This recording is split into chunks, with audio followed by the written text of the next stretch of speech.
and welcome to episode 78 of the Lonely Knitter podcast. My name is Laura and welcome to my knit mid-morning. It is not knit night, it is mid-morning. I'm coming to you from my home in the most easterly town in England. I live here with my husband, my 4-year-old daughter, my 1-year-old son, my very old cat, and now my 9-week-old puppy.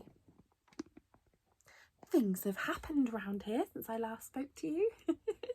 If you are a new viewer, thanks so much for joining me. You can find all of the information in the description box below. That includes my website where I sell my hand-dyed yarn, my hand balm and other thingamabobs. But you can also find my Instagram, which is where I'm most active. I'm at The Lonely Knitter. And you can find anyone that I mentioned today, anything that I show you from someone else, I'll include a link to their shop usually below and a post on social media on my Instagram that will tag them as well if you are looking for those makers. If you've not been here before, I'm a bit bonkers and I just talk about stuff I've been making. Sometimes I miss a couple of weeks because things happen, and sometimes I'm on schedule. Hasn't been for a long time. If you are like a returning viewer, thanks so much for coming back. It's so nice to see you. And I have got today, I can't even speak. I've lost my voice a little bit in the last week and now it's coming back, but I have a sore throat and a cough. Don't worry, it's not the Rona. I have had a COVID test. I've had multiple COVID tests, in fact, and they are all negative. I don't know anyone who has tested positive for the Rona, and I haven't really been going anywhere, so I'm not too worried. But I'm keeping an eye on it. A lot of the people I know have this same dry sore throat and a chesty cough, so it's not quite the real deal. Anyway, I have one finished object. I have 2 whips, a purchase. It's not technically stash enhancement, I'm guessing, because it's a bag. And then I have life news, like how we got this little guy, and the story behind that. And then I also have a bit of shop news and what's been going on and fun new stuff. So bear with me. I just need to sort of shuffle my arm out from underneath the tiny dog. So I'm sure I'm missing something. Did I say it was Wednesday the 1st of September? I don't know. I have a goldfish memory at the moment. I'm going to show you my finished object. So if you watched the last episode, you know I went on a little holiday, 5 weeks, I wish, 5 days up to Scotland with my family, and I planned out a million car knitting things, of which barely any happened. I only finished this pair of socks.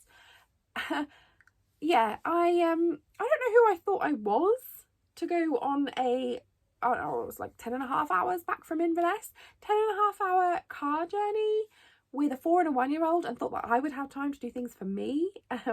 I spent my entire time singing, passing snacks, twisting around in my chair to wave to my 1-year-old, and just in general trying to stop the 2 people in the back of the car from screaming.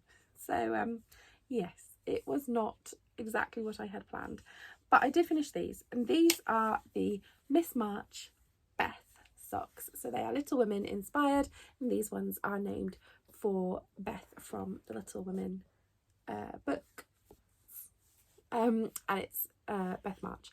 So this is the Beth colourway, and these are bumbling yarns dyed from these are my own hand-dyed yarn, and it's a oh please don't wiggle, there you go, and it's my own pattern, the Miss March sock pattern, which is now available to buy.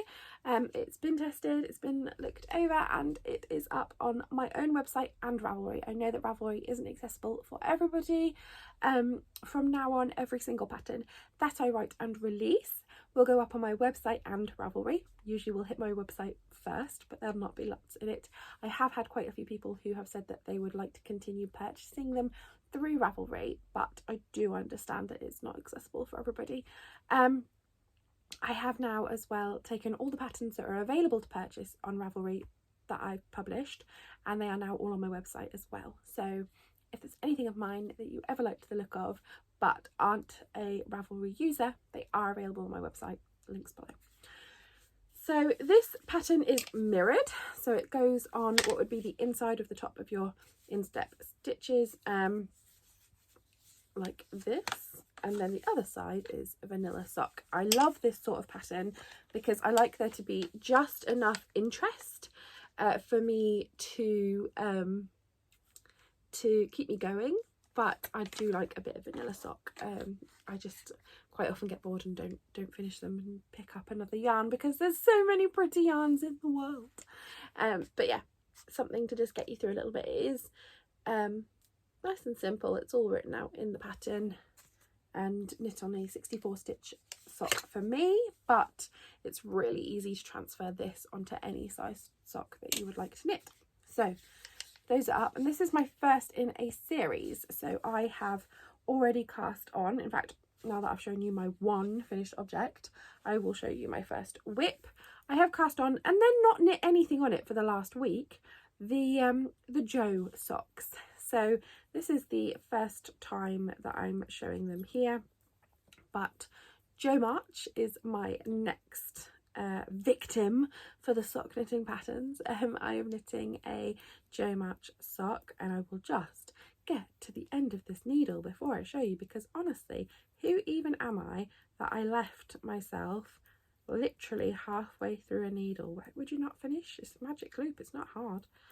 So same thing applies for these, for the socks for all the sisters. It'll be the same. I'll just squidge them over this blocker so that you can see it a little bit better. What am I doing? I only have the cuff of the first sock, and you'll see what I mean by it being sort of the same in the series, that I am doing the same thing again. So it's a strip of pattern going down the front of the sock, and this one is actually, I would say, simpler. I mean, I don't know, I pick up patterns in my head, so you know, when after I've done the repeat probably twice, then I'm good to have it by memory. This one took a little longer, but it's meant to be sort of inspired by the spines of books, and I'm hoping it'll be more effective as it comes out down the sock. But this colourway is again one of my own bumbling yarns, and it is the Jo colourway. So this is my colourway for Jo March. So they'll all be quite similar, the sisters, in terms of the speckled yarn. And that one is available in my shop, as is the Beth colourway, if you were interested at all. But I'm hoping to keep ploughing through these very slowly, plodding through, and have that pattern out relatively soon. But while I was happily knitting along on it pretty monogamously, oh my gosh, I was being a monogamous knitter on that sock, but then I can't remember who I saw was doing this, but I've copied it off someone basically. I think it was Amy Florence of the Stranded podcast, that she was knitting. She's been knitting for babies. She's got multiple friends having babies, I think, and I think she knit a Peanut by Tin Can Knits vest, but without the colour work. And I sat there and thought, I'd love a little vest like that for Alfie, for my little boy. He's almost 2, he'll be 2 at the end of November. And I can't believe where that time has gone. So I grabbed this yarn and just cast one on, because I already had that pattern in my library.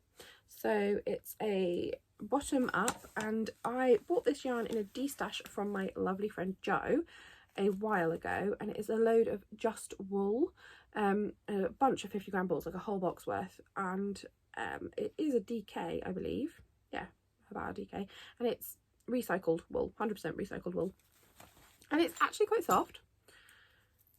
And yeah, so I am plodding up the body. I mean, he's not big, this is probably going to be quite big on him. I've only knit the 1 to 2 size, and I've got gauge, but he was 4 weeks prem and never really caught up.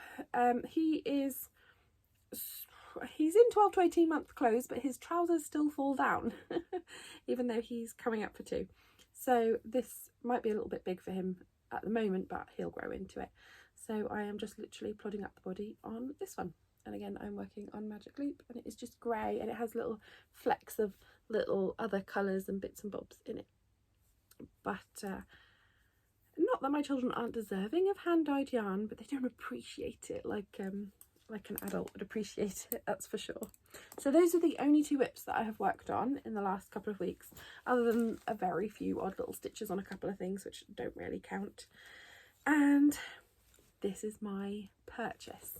I can't remember if I've had something else arrive. I feel like something else came almost 2 weeks ago, but I can't remember what it was, so when I think of it I'll bring it up on a future podcast. But I bought this from JibbyrooSews, and it is a Scooby Doo project bag. It's a mystery machine with all of the gang inside, and I love Scooby Doo.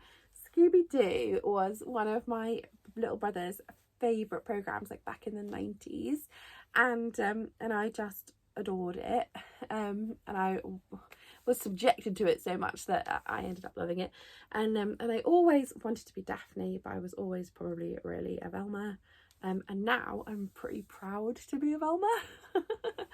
So yeah, a mystery machine project bag, which is housing the peanut vest and the Joe socks, which is probably not a good idea because I'm sure I'll get a tangle, so I'll just put the peanut vest back in there. I'll link JibbyrooSews below, and they have an amazing range of project bags. I have quite a lot of theirs. They are well made, lovely material, lovely fabric choices, and really affordable prices. Yeah, they're lovely people, so yeah. Go and check them out. So I think that's all of my knitting, so I'm gonna jump into life stuff, things that have been going on over here, and then I'll have a quick chat about what's been going on business wise and shop wise. So we went to Scotland. We had a lovely time. Last time I saw you, it was the week before we went, and I'd said that I wouldn't be here the next week for a podcast. We went up to, so we stopped on the way up. We went with my husband's sister and her partner and their little girl, and we stopped in Newcastle on the way up. I've never been to Newcastle before. We stayed in a nice hotel and we had a little explore around the city, and it was really lovely. And the next day we drove up to Edinburgh, and we went to we had a little walk around and explore of the city, saw the castle. We didn't manage to go in the castle because the tickets had sold out and we hadn't booked in advance, so we couldn't go in, but we walked around the city. It was beautiful, absolutely stunning. Lots of hills. I did tell people I was going to Edinburgh. No one warned me about the hills. I was knackered by the end, pushing a pushchair, and dragging a 4-year-old. Obviously I did have Chris's help, but yeah, I'm also not the fittest woman around, and yeah, I was exhausted by the end, I won't lie, but it was gorgeous. Next day we went to Edinburgh Zoo for the day, and then we moved up to Nairn, I think that's what it was called. It's near Inverness. We had a nice Airbnb, and on the way up there we stopped in Montrose, which is where my husband's granddad lives, which was kind of the main reason for going up there. We could pop in and see them, and they could see the kids, which we try and do once a year, but obviously couldn't do last year because COVID.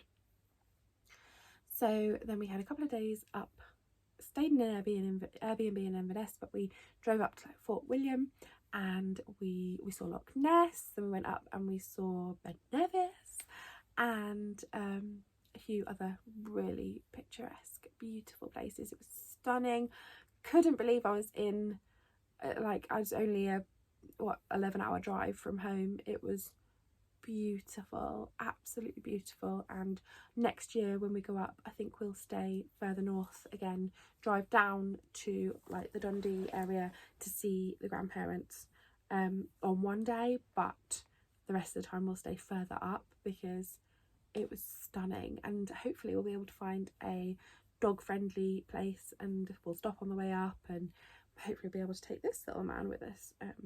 Fingers crossed, that would be nice. So we came home, and oh, you're not comfy, you want to cuddle. So we came home, and then but while we were there was a bit of a joke. So my sister-in-law and her partner, they are not engaged, and they've been together for a very long time, and they have a daughter, and she is pregnant with another little girl.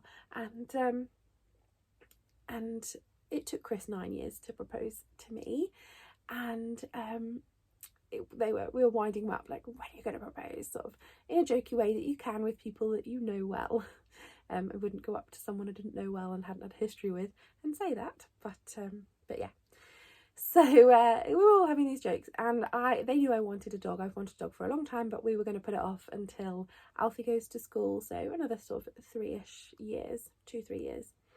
And they were joking, my brother-in-law was joking, saying, we'll get engaged when you get a puppy. And Chris was like, well, we'll get a puppy when you get engaged.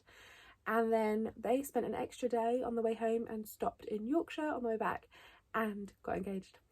And he had the ring and everything. He'd had the ring when we'd had that jokey conversation a few days before.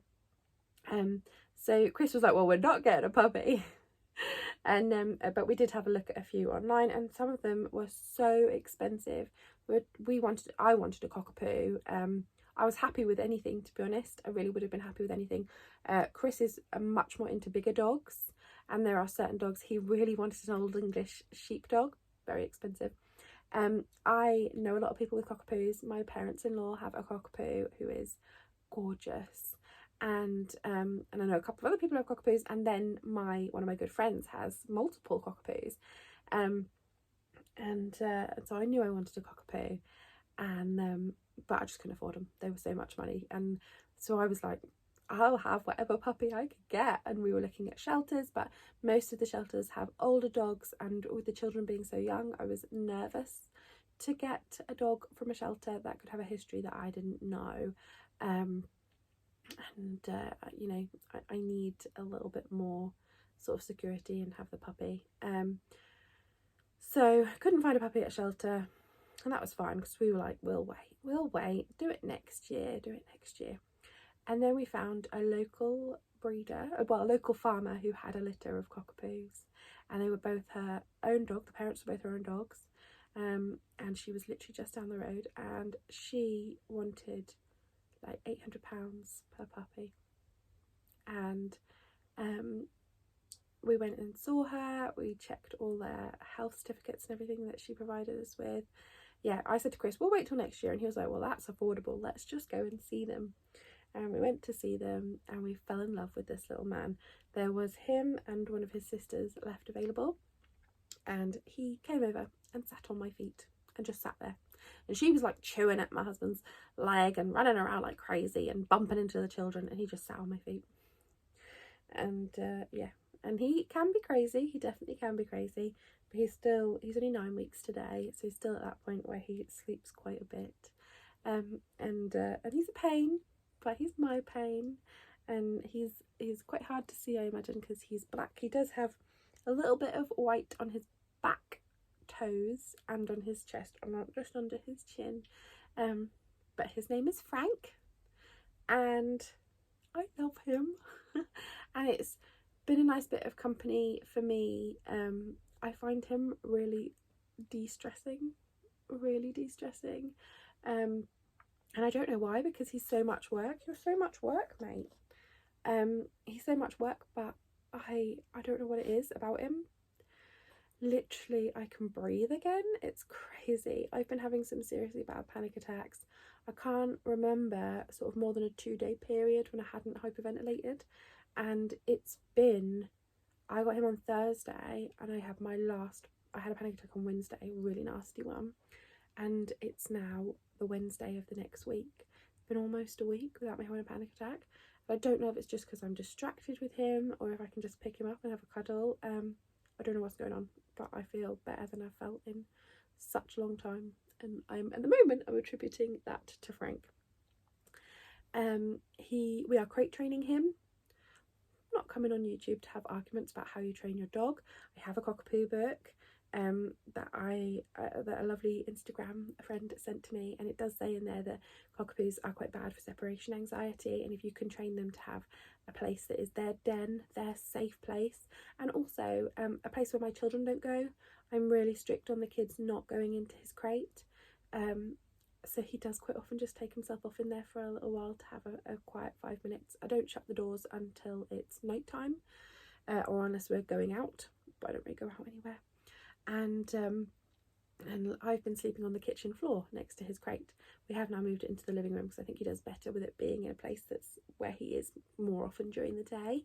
But I was sleeping on the kitchen floor. I had one night on the sofa, so it was 4 nights, and then my back was killing me, but the book said to like carry on and he'll get there.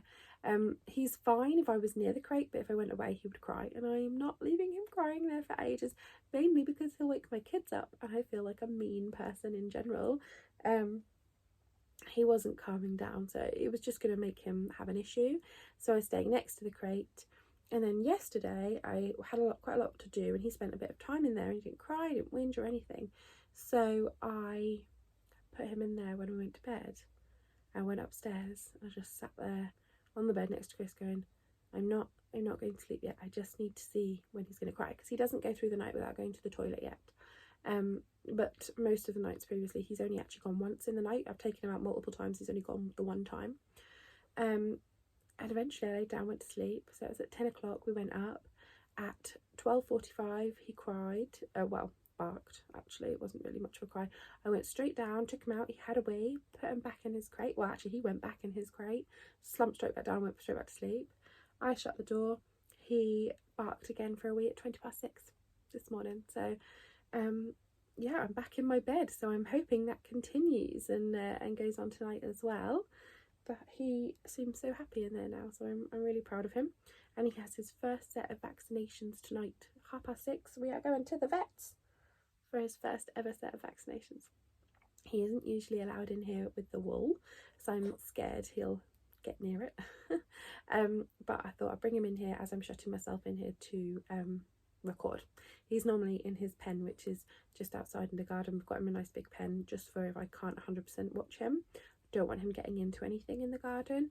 He normally has the run, but yeah, if I'm quickly doing something that I can't watch him for, he'll go in the pen in the garden, and he's perfectly happy in there as well. So it's been a little dream so far, to be honest, and I feel like my life is really enriched.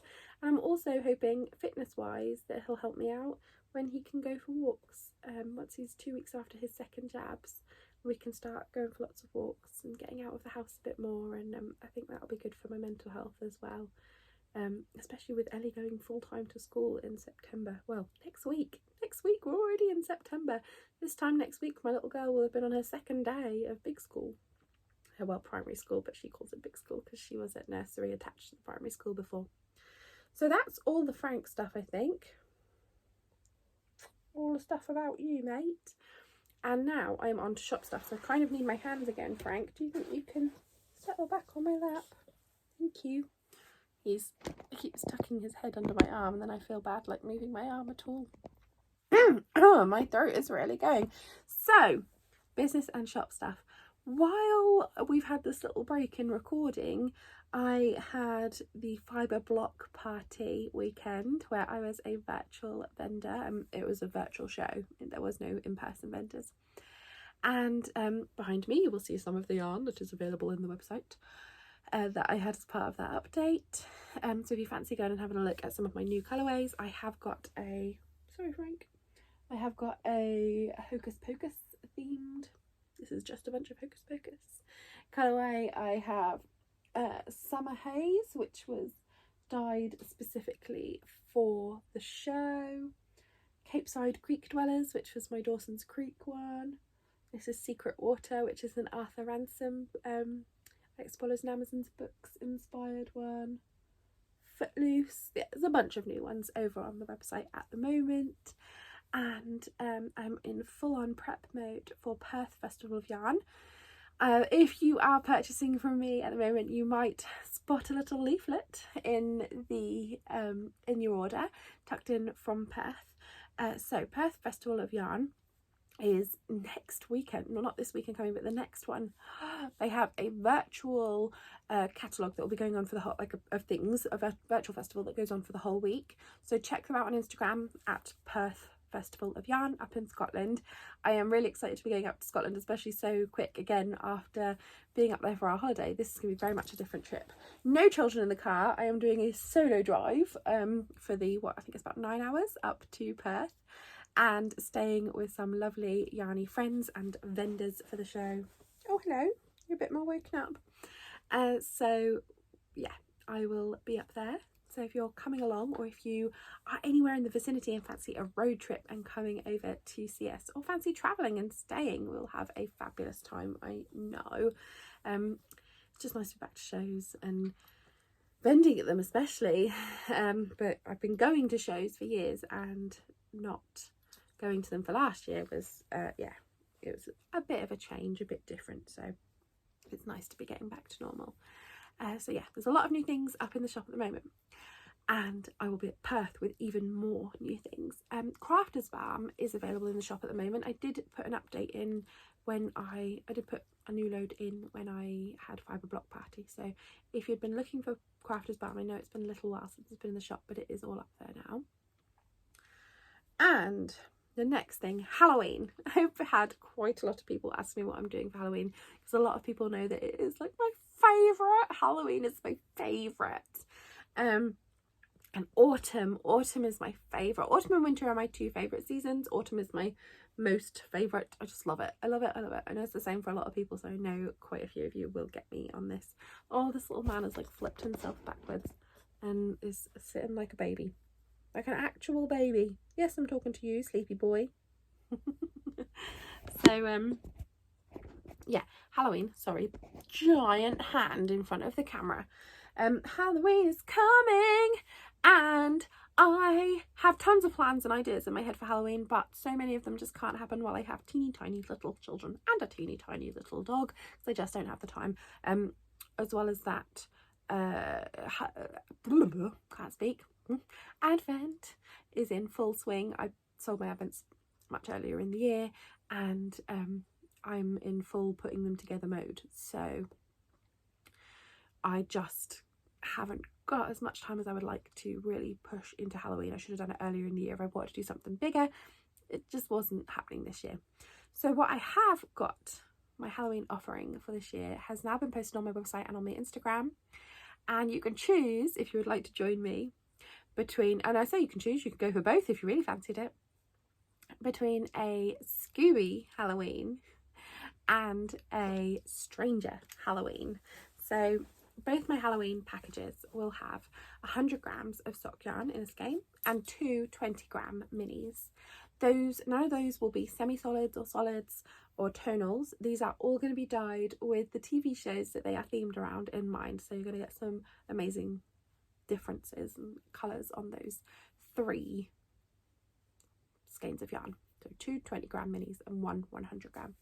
One of them is Scooby Doo based, which is why I could not resist this bag.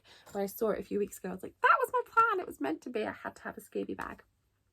So a Scooby Halloween will be dyed with Scooby Doo, the TV series, in mind. Different inspiration from the series.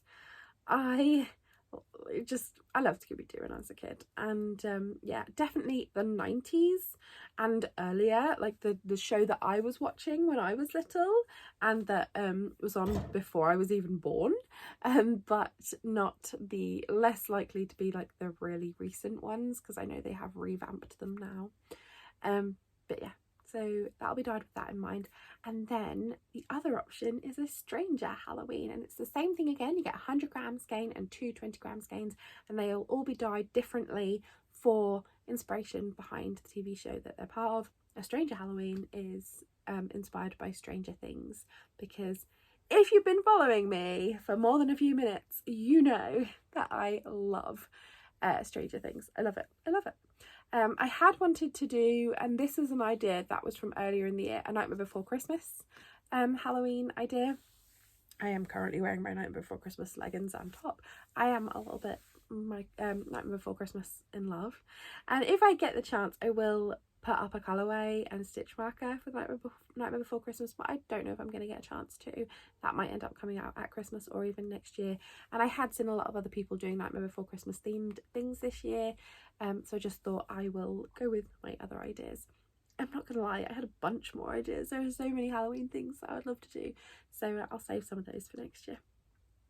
But yeah, that's Halloween, and those are both up on my website now, and they will come down shortly, just when I get the chance. They will all be posted by the 7th of October, and with international tracked postage from Royal Mail, they should get anywhere in the world within 7 days. But if your country is having processing issues or adverse weather or things that are happening that are slowing down post, I can't guarantee obviously that they'll get to you for Halloween. They should do. They'll leave here by the 7th of October.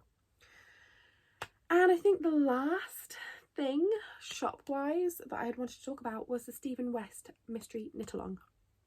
I knit Stephen West's cowl every year, have done, pardon me, for the last 3 years, I think. Sorry if you heard that, that was awful. Just like a burp came up, it was so embarrassing. I'm not editing this because my phone has not got a lot of space at the moment, and iMovie does not like that. So you get the raw, uncut version. But I figured it would be better than doing nothing.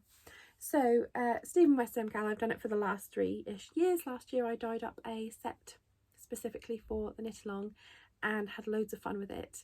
And I absolutely loved seeing your creations knit from my kit. It blew my mind that people wanted to join me with my colourways for the knit-along, and I was so incredibly honoured with the few that did. You literally made my year. So I've gone again with what, obviously I don't know anything about the knit-along. It's a mystery for me just as much as it is for you guys, and all I've seen is Stephen West's information that he's put up online about the sort of things that you might like. So I've put together two sets. The first one is my autumn set, and just get it all together to show you. We're in a bit of a mess. So it's this one. Woo! Come on, here we go. They weren't put in this order in the picture, but you can see it over on my website if you would like to. I think they were that order. But what you need for the cowl is 5 100-gram skeins of yarn, and I think these ones are going to be what I'm going to knit this year. So this is my autumnal set, and you get this dark purple. This is the colourway that I knit my Strands of Joy sprout sweater. So this one was already coming with me to Perth, so I dyed up a few of those. And then I have this lovely deep brown, I have a bright orange, I have this like orangey brown. It is literally a combination of these two colours in that one. And then I have my light brown, which is again the same as those. So someone I spoke to said that they thought it looked like a blush pink. It is most definitely a very light brown. It is this exact same dye, really diluted all over. So yeah, that's my autumn set. They are up on the website now if you would like them. They are in limited quantities. I would hope to still have some to bring to Perth, but I can't guarantee it. So if you would like to have a little look at those, and remember that on my website I run a rewards program that you can sign up to, and for everything you spend you earn points towards discounts and money off purchases in the future. So if you fancy doing that as well, you can get yourself a little bit of a perk. But yeah, this is my autumn set and I love it. If I can toot my own horn for a minute, that's going to be the set that I knit. But I grabbed a few other colourways of mine to put together another set because I quite liked this idea. And one of my friends I called it my winter set because it was giving me much more wintry vibes after the autumn set. But one of my friends said that they thought it reminded them of Monsters Inc. And now that's all I can see. This is Experiment 626, which is one of my older colourways, which I absolutely love. It's a Lilo and Stitch inspired name for sure. And then here we go. So they're all tones of, there's a blue, and then this one's a bluey periwinkle, and then we go into my wavelength, which is a purple, and then the dog just fell off my lap because he was asleep and just plonked to the floor. And then going right down into that dark purple, so that's much more sort of muted fade across. But yeah, the winter set is also up and in the shop right now if you fancy it. So those are my two options for the Stephen West MCAL for this year. I think excuse me. It was coming out in force, sorry. I think that is everything that I was going to tell you about today, and I've ploughed through. We're just past 35 minutes, so not too bad. I'm trying not to get too long, because I know my podcast used to run on for forever and a day, but I'm trying not to do that so much anymore, and I will get this up online for you guys. Thank you so much if you have watched all the way through, watch my ramblings, watch my dog, things like that. You can follow Frank if you would like to on Instagram. He is Frank_the_tank_cockapoo. It's just somewhere that I could bombard images of my dog without sticking them all on my the Lonely Knitter Instagram, because I thought you guys might get pretty sick of puppy stuff after a little while. So yeah, come on Frank. Oh, I know you're sleeping. So yeah, it's bye-bye. You say bye-bye. Say bye-bye. Bye-bye. Thank you so much for making me, as always, so much less of a lonely knitter.